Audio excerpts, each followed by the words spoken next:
तो आज हम अपदान कारक पंचमी विभक्ति पढ़ेंगे और उसमें पहला सूत्र देखेंगे।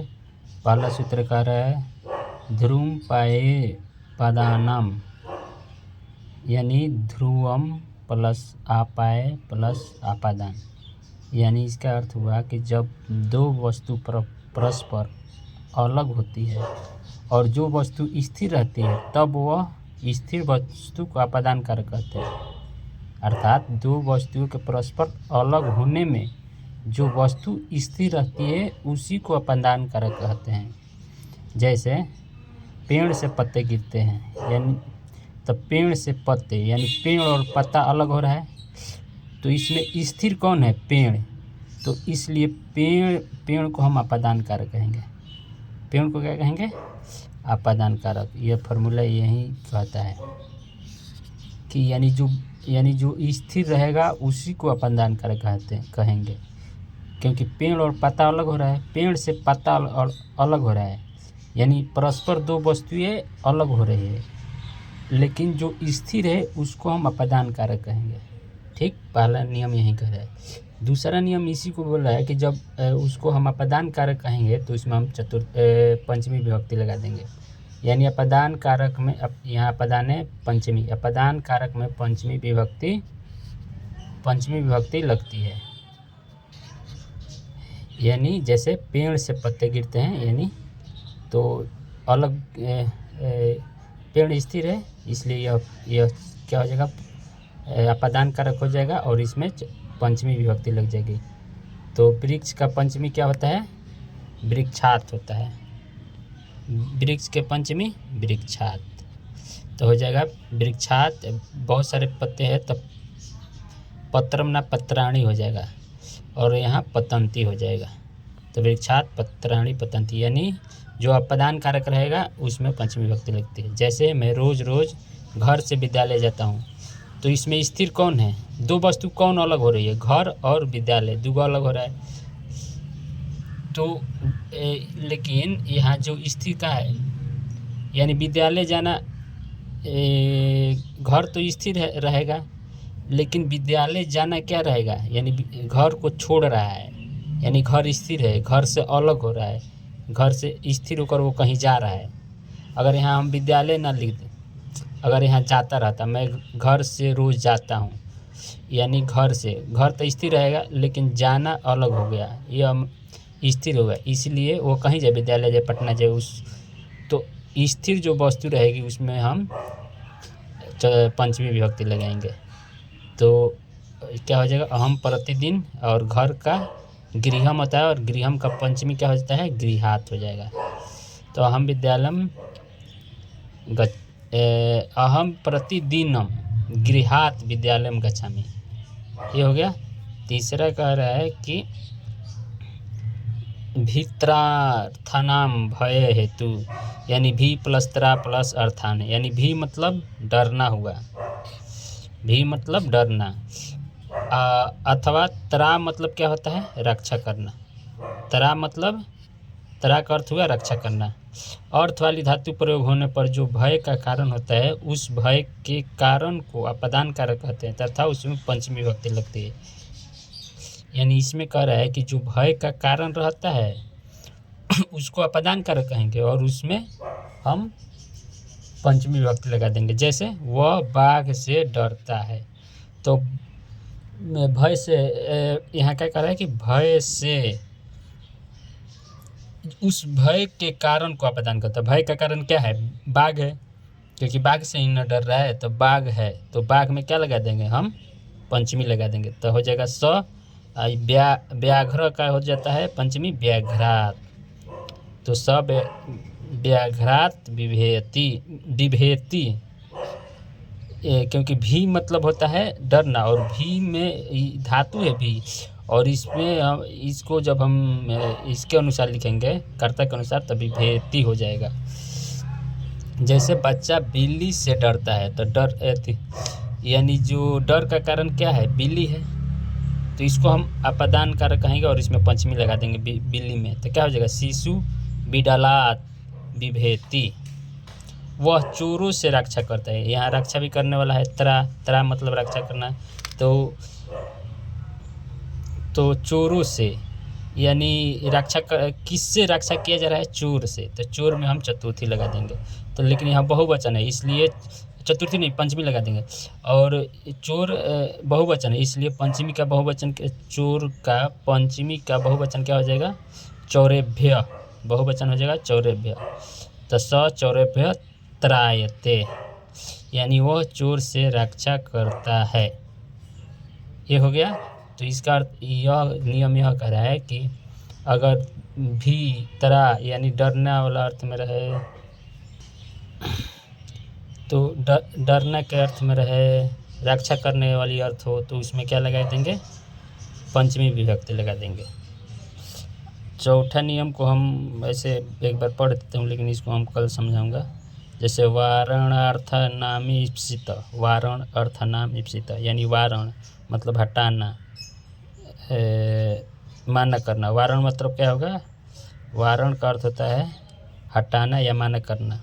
अर्थ वाली धातु प्रयोग होने पर जो वस्तु ईप्सित होती है उस वस्तु को अपादान कारक कहते हैं तथा उसमें पंचमी विभक्ति लगती है। इसको हम कल देखेंगे क्योंकि कह रहे नियम, इसको हम लोग कल समझेंगे इसके उदाहरण को। एक चीज़ आप लोग को अलग से एक चीज़ आज बताने वाला हूँ जो कि बहुत इम्पोर्टेंट है, आप लोग को समझ में आएगा।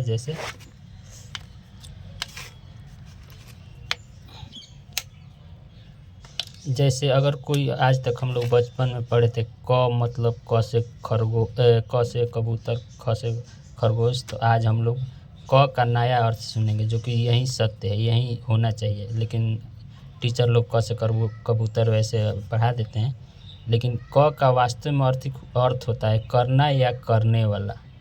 अब कैसे, मैं आप लोग को समझा देता हूँ। जैसे व्यवस्था है, अगर हम व्यवस्था लिखेंगे, व्यवस्था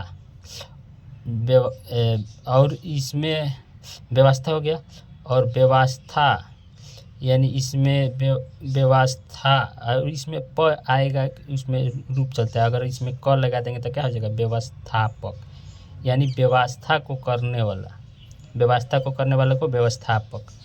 जैसे संस्थापक यानी जो स्थापना करने वाला होता है उसको क्या बोलते हैं?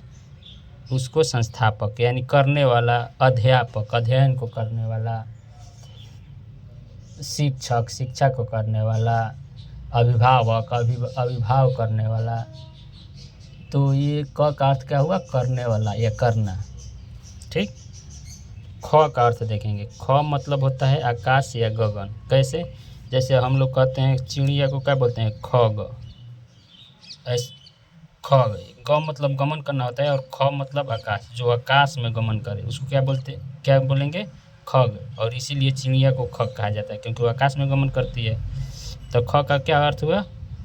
आकाश। जैसे और जैसे खगोल हो गया। खगोल विज्ञान आप लोग जानते हैं, यानी आकाशीय विज्ञान, आकाश के बारे में, अंतरिक्ष के बारे में इसमें पढ़ा जाता है, इसलिए इसको खगोल। ख का अर्थ ही होता है क्या? आकाश या गगन, यानी इसलिए उसके अध्ययन में खगोल कहा जाता है। तो ये हो गया ख का अर्थ।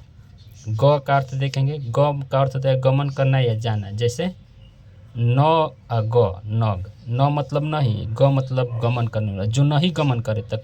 जैसे पहाड़ गमन करता है, इसलिए पहाड़ को भी हम क्या बोलेंगे? पहाड़ को हम बोलेंगे नग, यानी न मतलब नहीं या ग मतलब गमन करने वाला, जो नहीं गमन करे। और क्या होगा? खग हम बताए।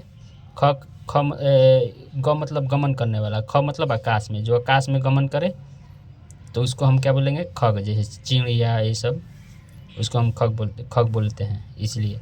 अब ज का अर्थ होता है जन्म देने वाला, जन्म लेना। ज का अर्थ होता है जन्म लेना होता है, जन्म देने वाला नहीं, जन्म लेना। तो ज का अर्थ जैसे जलज हम लोग देखते हैं। जैसे जलज बोलते हैं किसको? कमल के फूल को जल। और यहाँ क्या है? ज। तो जल यानी जल में जो जन्म लेता है उसको जलज कहते हैं। तो जल में जन्म कमल लेता है, इसलिए कमल को ही उसका परिभाषित कमल को ही हम जलज कहते हैं। पंकज, कमल का दूसरा और नाम है क्या है? पंकज, जो पंख में जन्म ले, यानी जो कीचड़ में जन्म, यानी जो कमल होता है वो कीचड़ में भी जन्म लेता है, कीचड़ में भी, तो इसलिए उसको पंकज कहा जाता है। अनुज, अनु यहाँ लगा है तब यहाँ ज है, तो अनु मतलब पीछे, जो पीछे जन्मा होता है, इसलिए छोटे भाई को अनुज कहते हैं क्योंकि वो पीछे जन्मा है। अग्रज, अग्रज जो अग्र मतलब आगे और ज मतलब जन्म लेना, यानी जो आगे जन्मा हुआ है उसको अग्रज कहते हैं। यहाँ द्विज है, द्विज, द्विज मतलब जिसका 2 बार जन्म हुआ, द्वि मतलब 2 और ज मतलब जन्म लेना, यानी द्विज, जैसे पक्षी को भी द्विज कहते हैं क्योंकि एक बार अंडा से उसका अंडा पहले आता है, अंडा निकलता है, फिर अंडा से फिर वो बच्चा निकलता है, इसलिए उसका 2 बार जन्म होता है, एक तो अंडा के रूप में और फिर अंडा फूटता है तो फिर से बाहर निकलता है, यानी फिर से जन्म लेता है, इसलिए पक्षी को द्विज भी कहा जाता है। ब्राह्मण को भी द्विज कहा जाता है। ब्राह्मण को इसलिए द्विज कहा जाता है क्योंकि एक तो माँ से जन्म लिया और दूसरा ज्ञान से उसका जन्म हुआ, यानी ज्ञान से वो जन्म लेता है, इसलिए ब्राह्मण को भी द्विज कहा जाता है और पक्षी को भी द्विज, यानी जिसका 2 बार जन्म हुआ। द मतलब दोनों या देने वाला, जैसे यसद, यश, यश द, यहाँ द यानी यश को देने वाला, यश को देने वाला को यसद कहते हैं। यशोदा यानी यश को देने वाली, यश को देने वाली को क्या कहेंगे? यशोदा, क्योंकि वो स्त्रीलिंग हो जाएगा। तो यशद मतलब द का अर्थ क्या हो गया? देने वाला, तो यश को देने वाला यशद, और यशोदा यश को देने वाली को यशोदा कहेंगे। यहाँ ज्ञानद, ज्ञान को देने वाला, द का अर्थ क्या हुआ? तो ज्ञानद। शरणद यानी शरण को देने वाला, और क्या हो जाएगा? तो इसका अर्थ क्या हो गया? देने वाले के अर्थ में क्या हो गया? तो यहाँ हम लोग समझ लिए यश को देने वाला, यश को देने वाला को यसद कहते हैं। जैसे 10वीं क्लास में हम लोग पढ़ते हैं यसद लेपन, यसद लेपन हम लोग पढ़ेंगे क्योंकि यसद लेपन में लोहा पर या धातु पर हम परत चढ़ाते हैं एक धातु का, उसी को यसद लेपन पढ़ते हैं, यानी उसके यश को बढ़ा रहे हैं, उसके आयु को बढ़ाते हैं, इसलिए यसद लेपन बोला जाता है। तो यसद मतलब यश को देने वाला। प का अर्थ हुआ पीना, प का अर्थ हुआ पीना, जैसे पादप, तो पाद मतलब पैर, प मतलब पीने वाले, यानी जो पैर से पीता है उसे पादप कहते हैं। तो पेड़ पौधे ये जितने हैं वनस्पति वो पैर से तो पीते हैं, इसलिए उनको पादप कहा जाता है। मधुप, मधुप भौरा को कहा जाता है क्योंकि वो मधु को पीता है। मधु मतलब मधु, और प मतलब पीने वाला, यानी मधु को पीने वाला को भौरा कहते हैं हम। और द्वीप, द्वीप ये वाला हर्षिकार है, अगर दीर्घिकार रहता तो द्वीप भूखंड हो जाता। तो द्वीप मतलब हाथी होता है, यानी 2 बार पीने वाली, 2 बार पीता है हाथी। कितना? 2 बार, एक बार सूंड से पानी खींचेगा और तब एक बार मुंह में पानी लेकर पिएगा, इसलिए हाथी को द्वीप भी कहा जाता है। तो प का अर्थ हो गया पीने वाला, द का अर्थ हुआ देने वाला, ज का अर्थ हुआ जन्म लेना, ग का अर्थ हुआ गमन करना या जाना, ख का अर्थ हुआ गगन या आकाश, और क का अर्थ हुआ करने वाला। तो आज ये हम लोग 5 शब्द नया देखें। आज से हम किसी को हम समझा देंगे कि इसका अर्थ ये होता है। तो फिलहाल आज इतना ही करेंगे, आगे की क्लास कल करेंगे।